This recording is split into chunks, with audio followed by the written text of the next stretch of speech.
அம்மா மக்கள் முன்னேற்ற கழகத்திற்கு மாத்திரமல்ல, தமிழ்நாட்டுக்கே ஒரு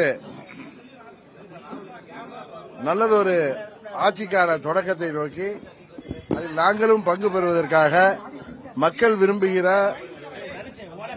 ஒரு நல்லாட்சியை தமிழ்நாட்டில் உருவாக்குவதற்கான முயற்சிக்கு நாங்களும் உறுதுணையாக இருப்பதற்காக எங்கள் ஆதரவை தெரிவிப்பதற்காக இப்பொழுது நாங்கள் புறப்பட்டு செல்கிறோம்.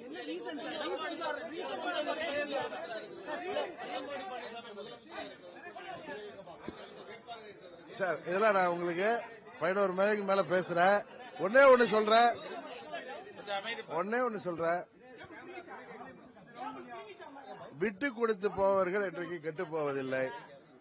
என்னதான் இருந்தாலும் இது ஒரு பங்காளி சண்டை தான். எங்களுக்குள் உள்ள சண்டையை நாங்க இன்னா செய்தாரை ஒருத்தல் அவர் நான நன்னயம் செய்து விடல் சொல்லி ஏற்கனவே பொதுக்குழுவிலே நான் சொன்னேன். அதனால நாம் பழசையே நினைச்சிட்டு கட்சி நலனையும் தமிழ்நாட்டு நலனையும் பின்னுக்கு தள்ளிவிடக்கூடாது என்கிற ஒரு பொது நோக்கத்தோடு நாங்கள் விட்டுக் கொடுப்பதால் கெட்டுப் போவதில்லை. அதுபோல